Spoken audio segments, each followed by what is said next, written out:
दुख न किसी को दिया करो, महावीर महावीर किया करो। दुख न किसी को,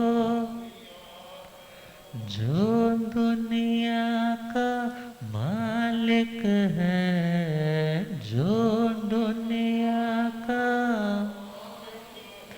नाम उसी का लिया करो, महावीर महावीर किया करो।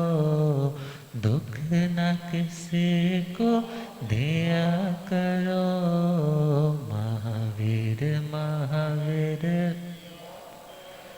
दुख न किसी को,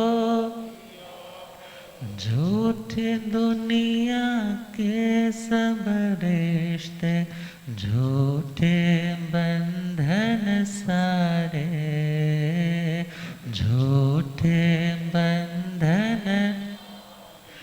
डूबती नैया बीच भंवर के, प्रभु बिन कौन उभारे, प्रभु बिन कौन।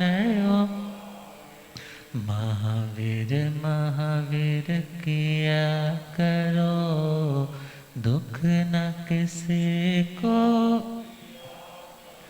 महावीर महावीर किया करो। दुख न किसी को, जो दुनिया का मालिक है, जो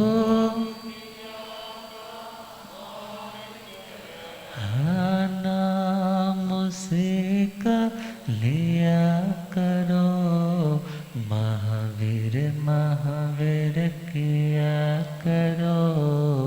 दुख न किसी को दिया करो, महावीर महावीर किया करो। दुख न किसी को।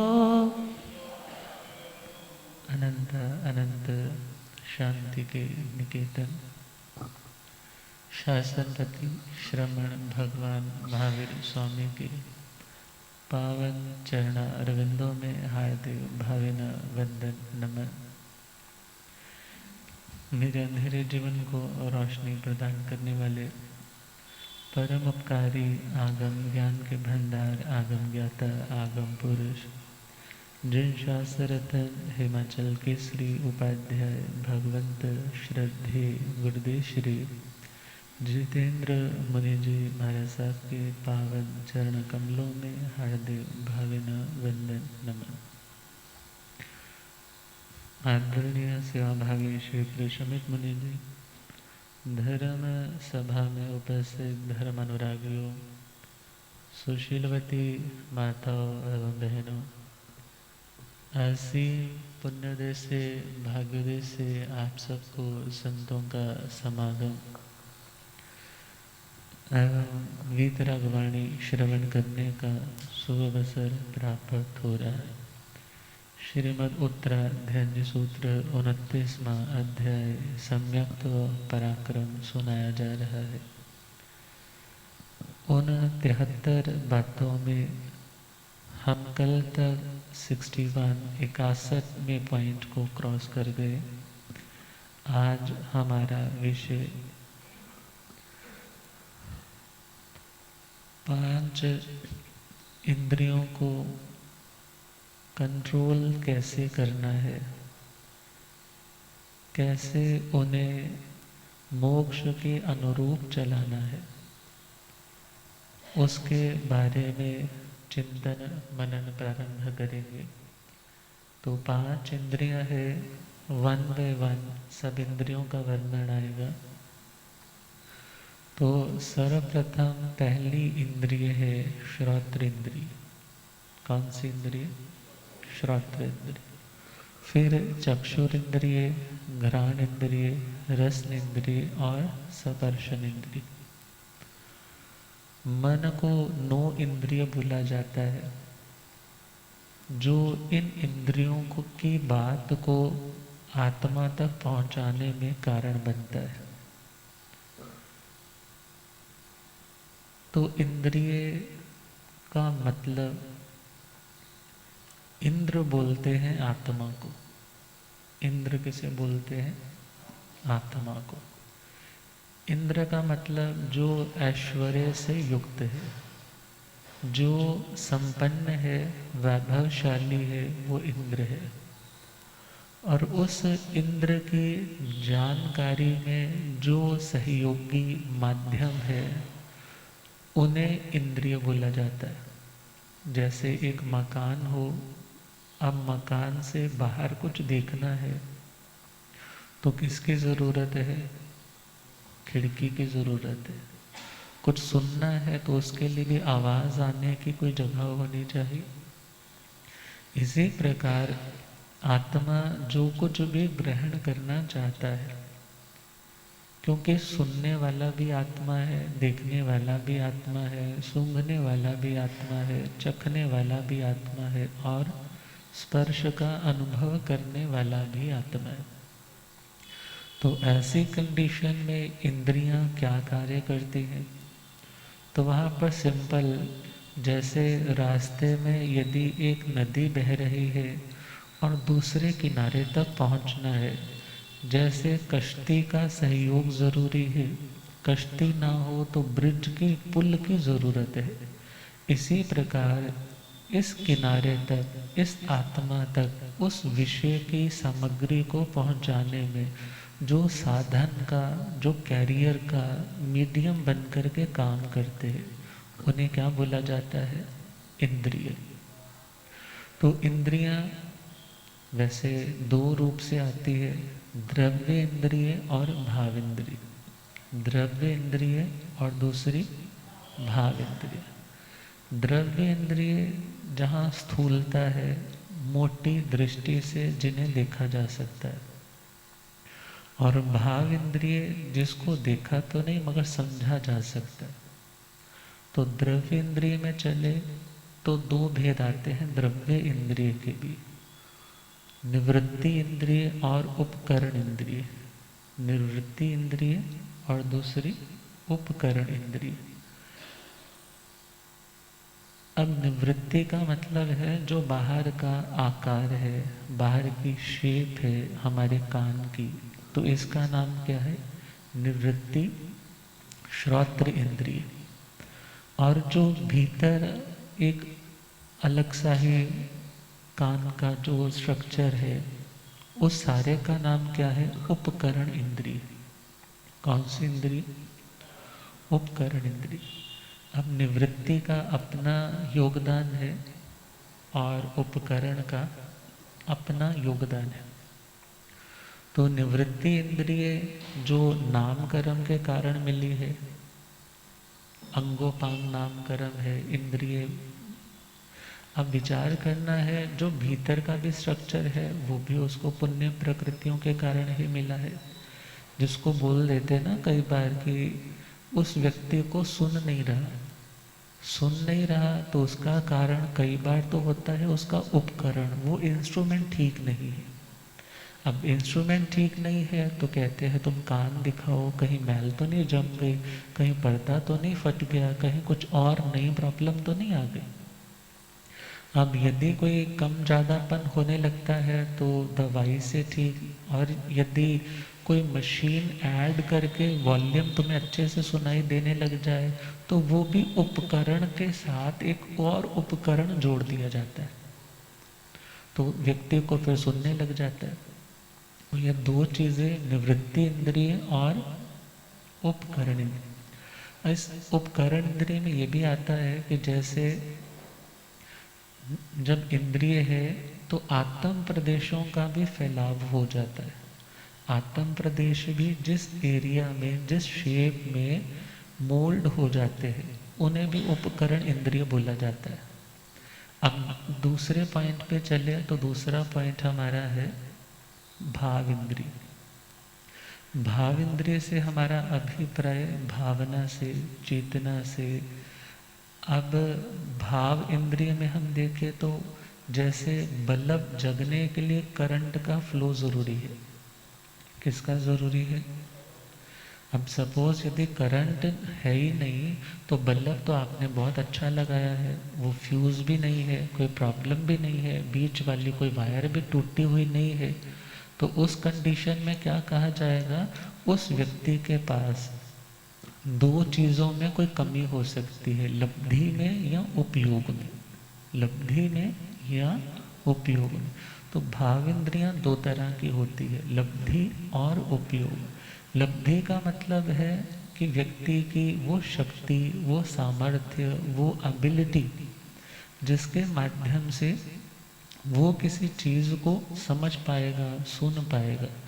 अब विचार करना है, यदि लब्धि है, लब्धि मतलब यदि करंट है, यदि क्या है, करंट है, तो वो बल्ब जग जाएगा। और करंट नहीं है, उपकरण तो बहुत स्वस्थ है, निवृत्ति उसकी डिज़ाइनिंग बहुत अच्छी है, मगर वहाँ लाइट नहीं आएगी।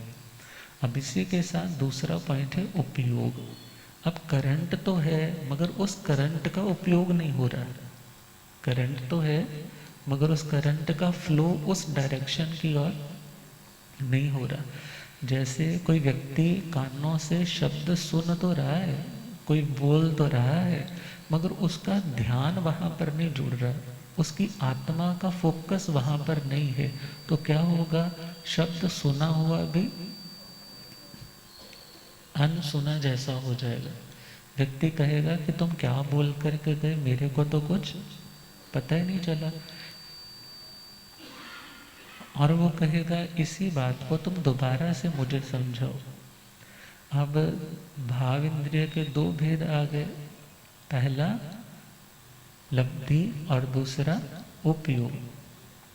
लब्धि में व्यक्ति के पास वो, जैसे सुनते ना, किसी के पास जंगाचारण लब्धि थी, किसी के पास क्षीर आश्रव लब्धि थी, मीन्स वो ऐसी शक्तियों के मालिक थे कि वो चाहते तो आकाश में उड़ जाते, वो जब तक भोजन नहीं करते थे पात्र खाली नहीं होता था।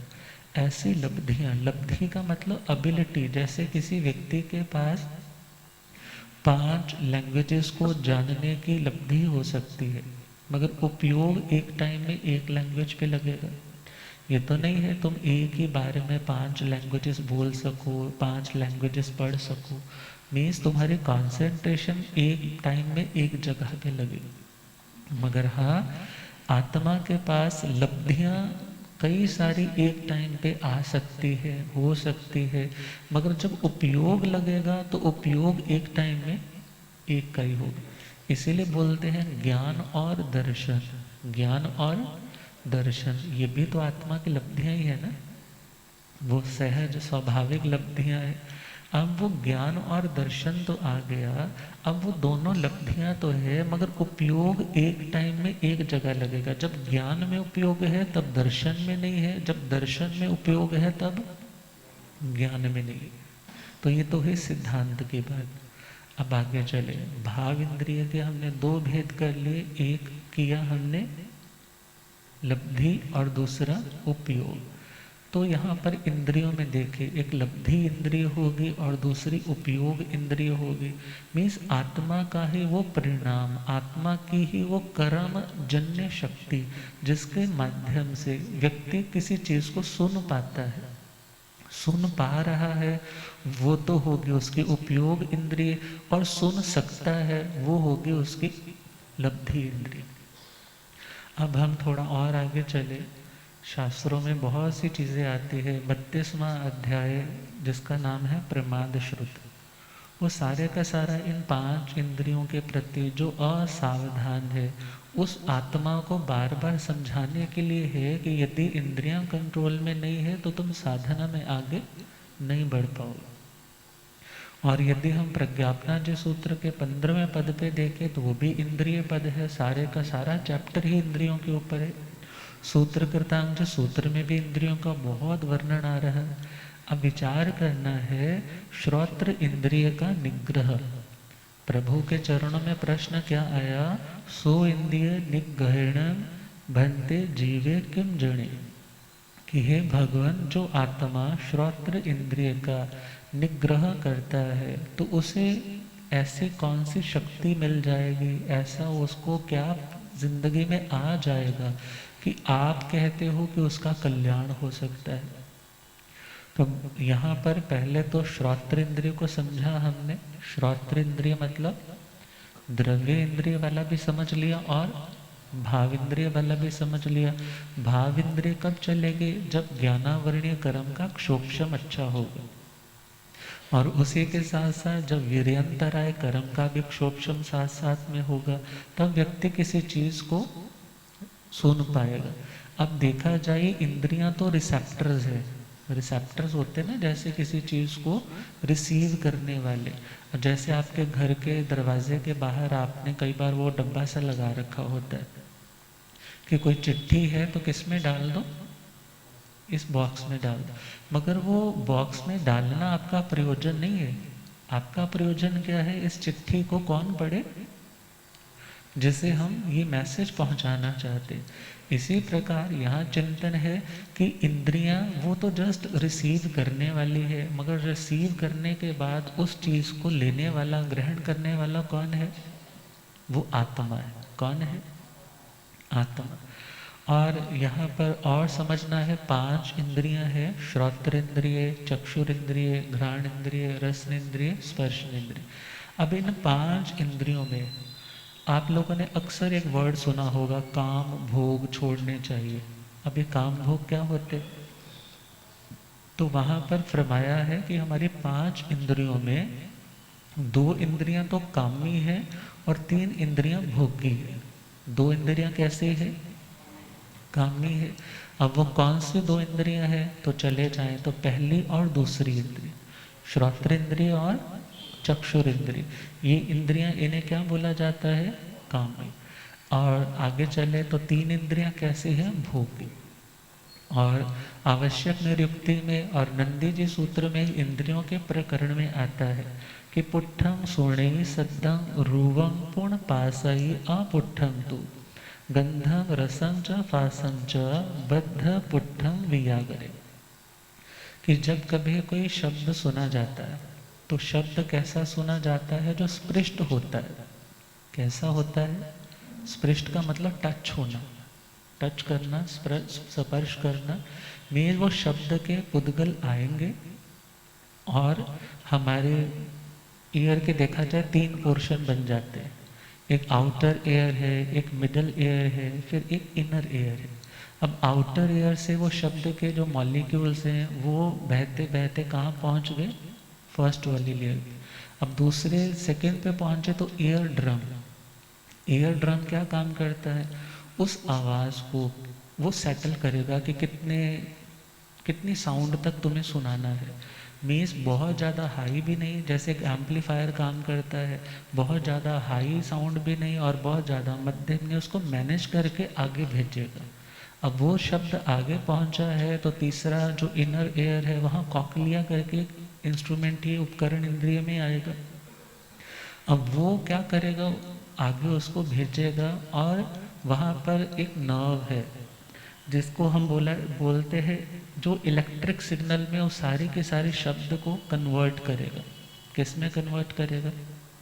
इलेक्ट्रिक सिग्नल में कन्वर्ट करेगा। और ऑडिटरी जो नर्व है उसके थ्रू होते होते ब्रेन तक वो पहुंच जाएगा। अब साइंस के अकॉर्डिंग तो ब्रेन ने अब असेस करना है कौन सा शब्द है। अब उसने जो अल्फ़ाबेट सीख रखे हैं, जो उसके पास जानकारियां हैं, उसके अकॉर्डिंग वो मीनिंग निकाल लेगा। मगर ये सारा कुछ क्या है? द्रव्य। देखा जाए तो ये सारा क्या है? द्रव्य। यदि आत्मा का उपयोग नहीं है, यदि आत्मा नहीं है उसके अंदर, तो डेड बॉडी के सामने तुम कितने शब्द सुनाओ, वो कुछ भी समझने वाला, कोई भी रिस्पॉन्स करने वाला नहीं है। तो यहाँ पर श्रोत्र इंद्रिय के माध्यम से शब्द जो आता है वो स्पृष्ट है। और अगली इंद्रियों के बारे में क्या कहा? रूपम पूर्ण पासई आपुट्ठम तु। जो रूप है, रूप का मतलब कोई सीन, रंग, हरा, नीला, काला, पीला, लाल, सफेद, कुछ भी हम देखते हैं। अब वो सामने है, दूर है। अब ये वो दृश्य तुम्हारी आंख के साथ आके टच हो, ये जरूरी? टच हो जाए तो दिखेगा ही नहीं ना। तो वो जो रूप का ग्रहण है वो अस्पृष्ट होता है।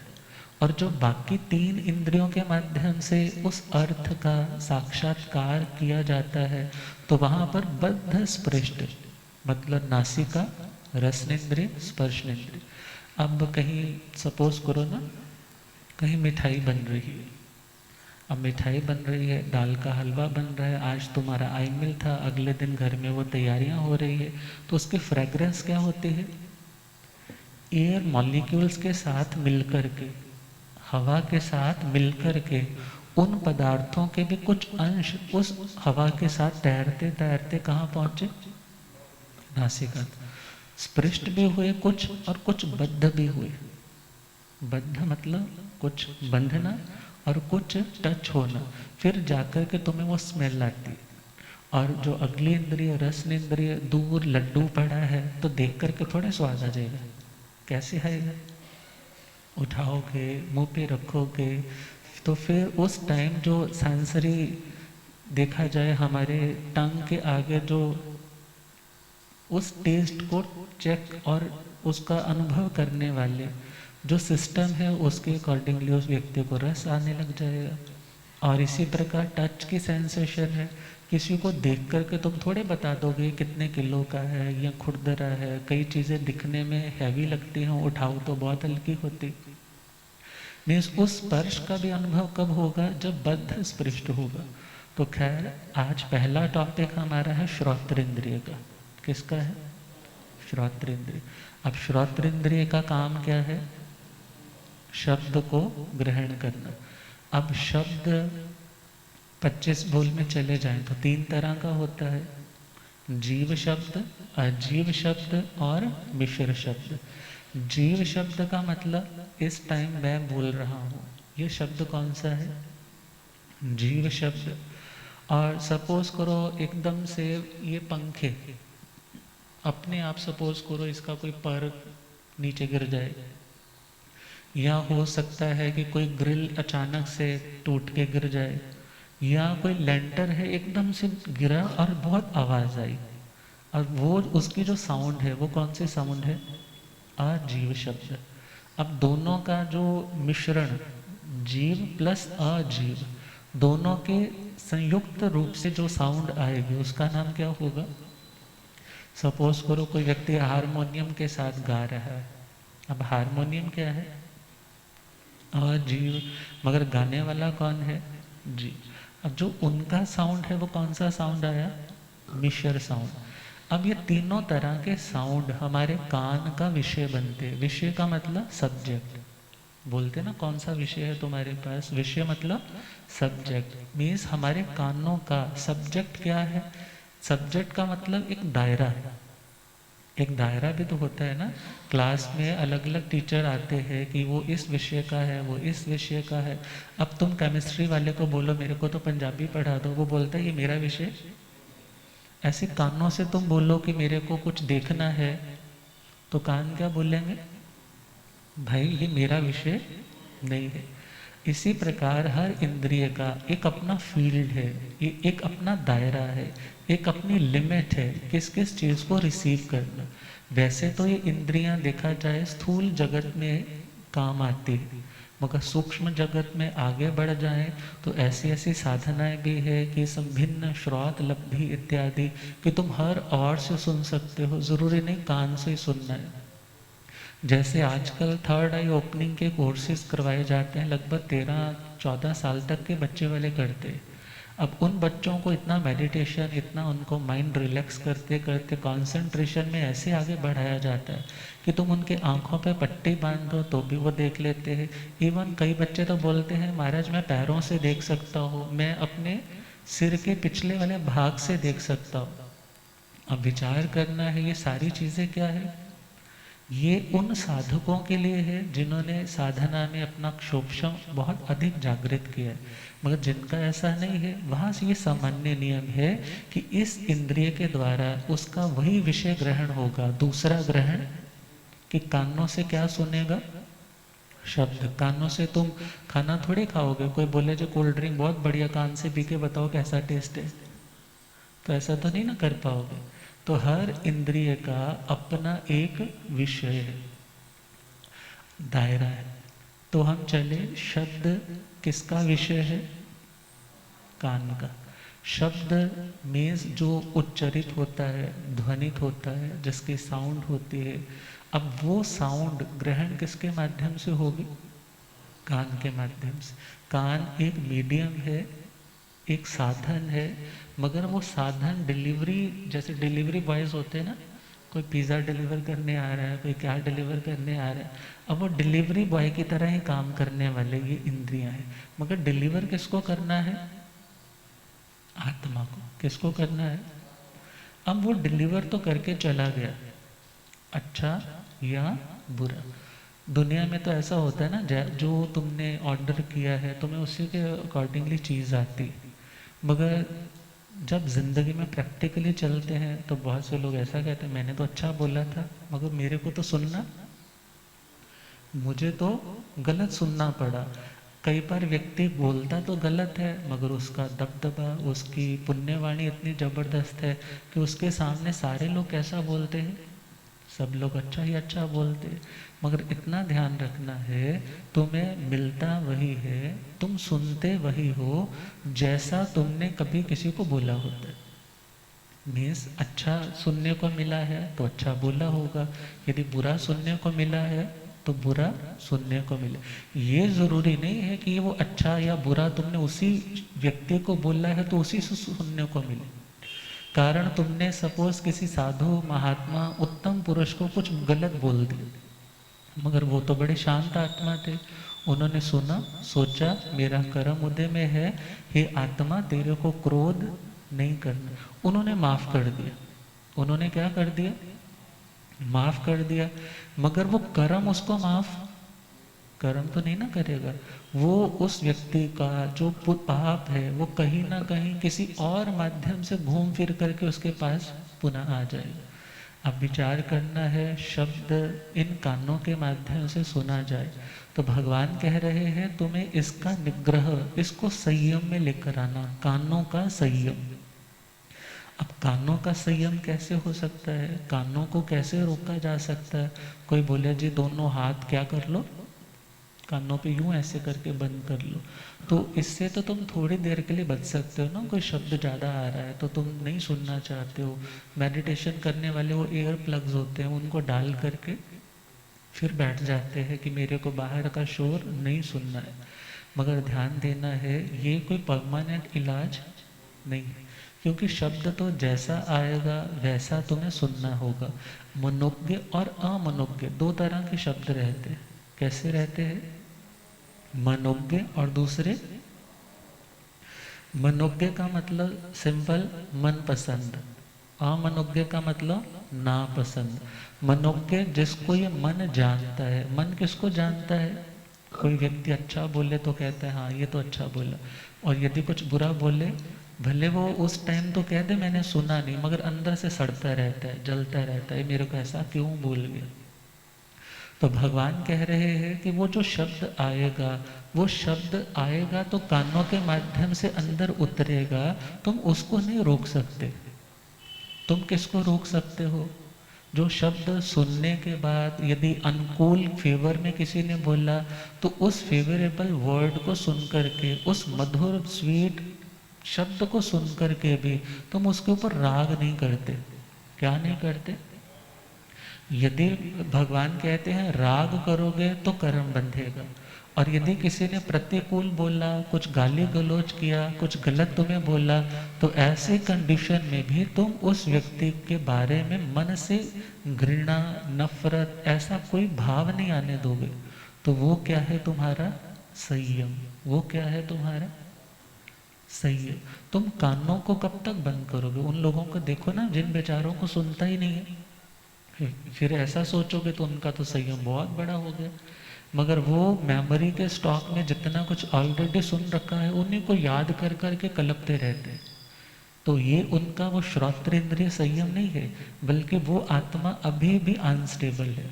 और स्टेबिलिटी के लिए उसे क्या करना है? पहला कि जहाँ जाने से अच्छा सुनने को मिले, सच्चा सुनने को मिले, आत्मा की स्टेबिलिटी के लिए कुछ सुनने को मिले, वो ज़रूर सुने। और जहाँ अवॉइड हो सकता है कि यहाँ तो विषय वर्धक बातें होंगी, झगड़े वाली बातें होंगी, कषायों को बढ़ाने वाले शब्द बोले जाएंगे, तो उस चीज़ को तुम अवॉइड कर सकते हो। ये पहला पॉइंट तुम्हारे हाथ में है। मगर दूसरी बात है कि तुम्हें सुनना पड़ा, तुम्हें जाना पड़ा। अब सुनने के बाद तुम अंदर से यदि शांत, स्टेबल, काम हो, अंदर से समता में हो, तो भगवान कहते हैं तुम सुन कर के भी उस कर्म के बंधन में आने वाले नहीं। तो वो है हमारा यहाँ श्रोत्रेंद्रिय संयम। कहा जाता है आपदाम कथिता पंथा, कि विपत्तियों का रास्ता कौन सा है। किसी ने पूछा, किसी संत के पास आया, बोला जी जिंदगी में विपत्तियां आने का मार्ग कौन सा है। उन्होंने सिंपल एक आंसर दिया, इंद्रियाणाम असंयम। इंद्रियों का असंयम, इंद्रियों का जो असंयम है वो हमारी विपत्तियों का कारण है।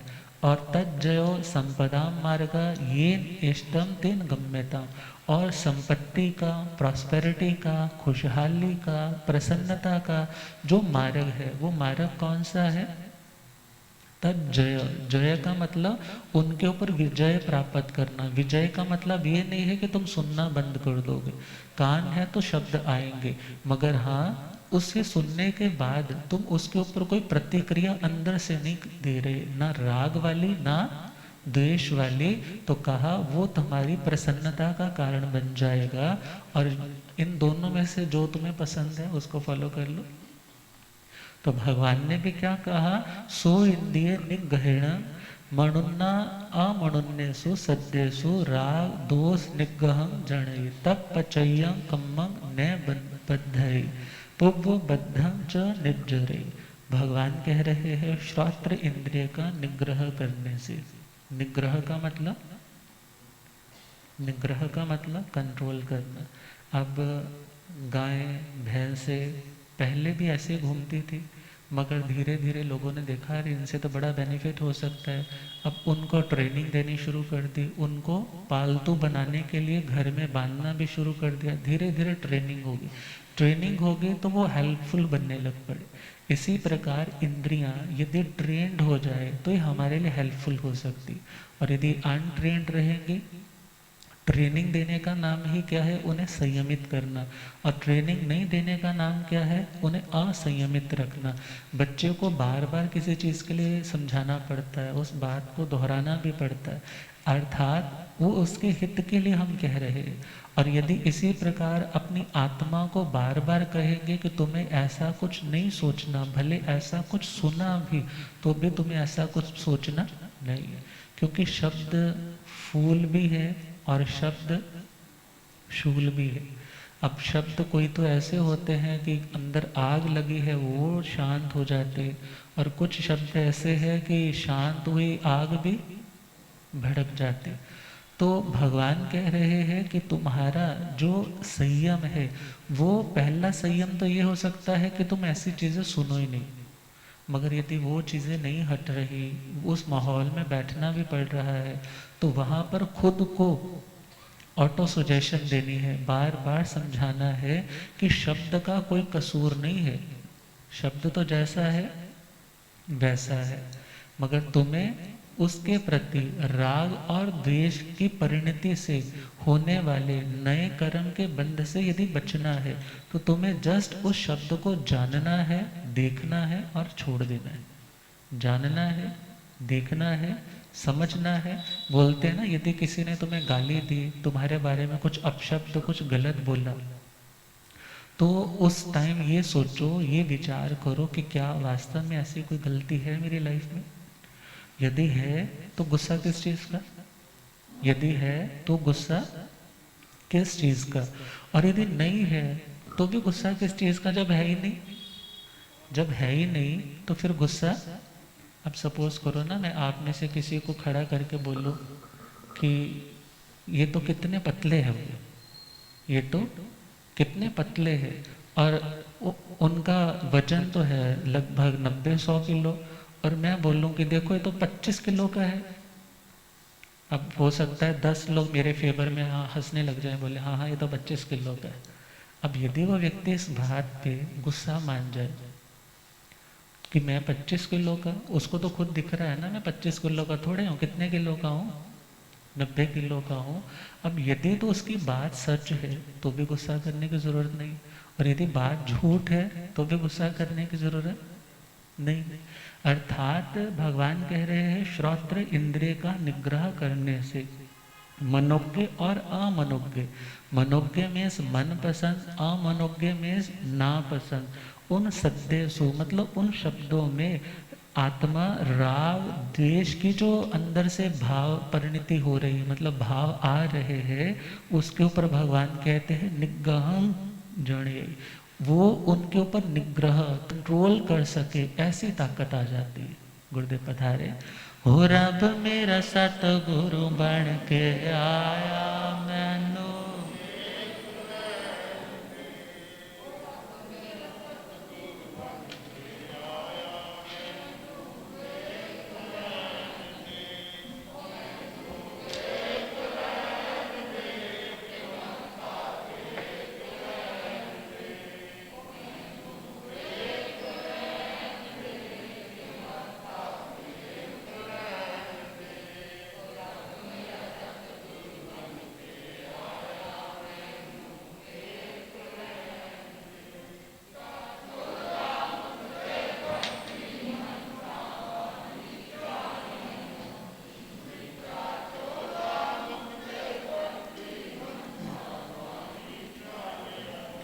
होत चुकदा है संसार मैनू, होत चुकदा है संसार मैनू, हो रब मेरा सतगुरु बन के आया। बोलिए आगम ज्ञाता आगम पुरर्जन शास्त्र तन हिमाचल के श्री उपाध्याय भगवंत श्रद्धे गुरुदेव श्री जितेंद्र मणि जी। अब ये श्रोत्रेंद्रिय के संयम की निग्रह की जो बात है वो हमें अपने ऊपर लागू करनी है, हमें दूसरे के लिए नहीं करना कि मैं उसे कुछ भी बोल लूँ उसको संयम रखना चाहिए, बल्कि इसका संयम किसको रखना है, हमें स्वयं। यदि कुछ भी सुना है, यदि उसमें सच्चाई है मगर वो शब्द बड़ा खारा, उसकी प्रेजेंटेशन बहुत बुरी थी, बड़ा रूडली उसने बोला, तो वहाँ पर भी क्या सोचे, यदि इसमें कोई जान है तो मुझे फिर भी उस बात को समझ करके इसके ऊपर क्रोध नहीं करना।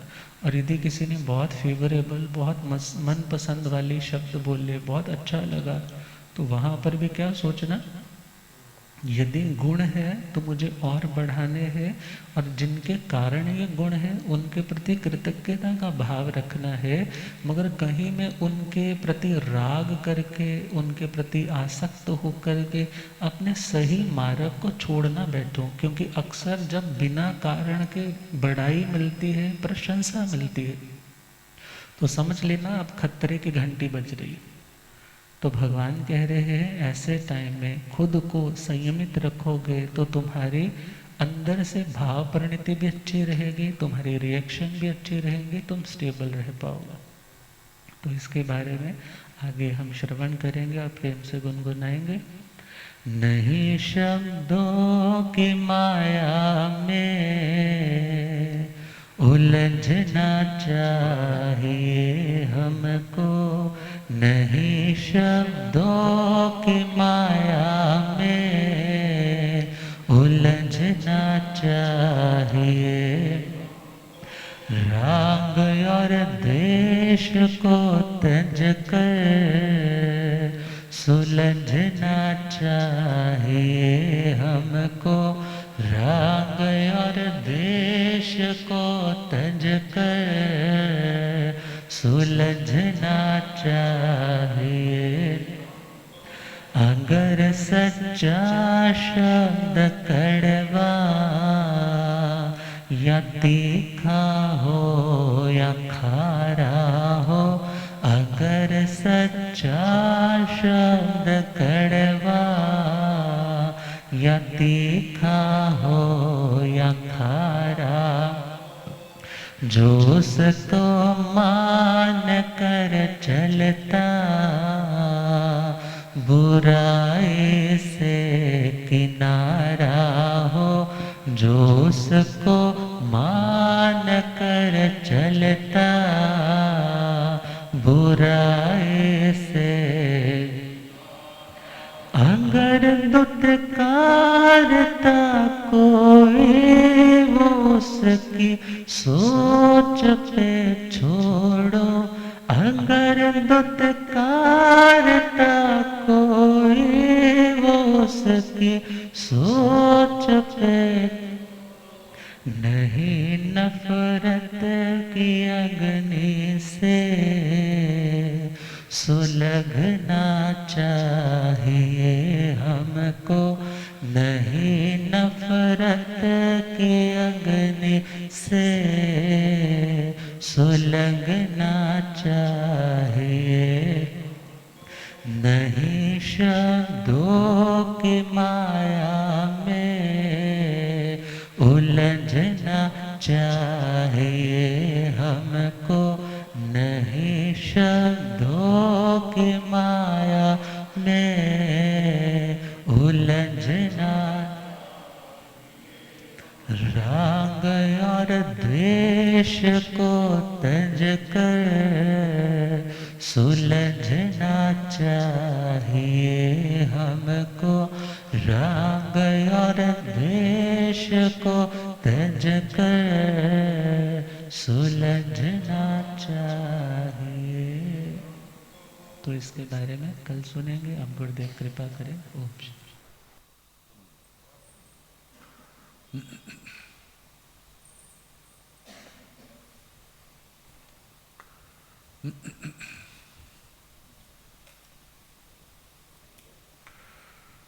जीण गयने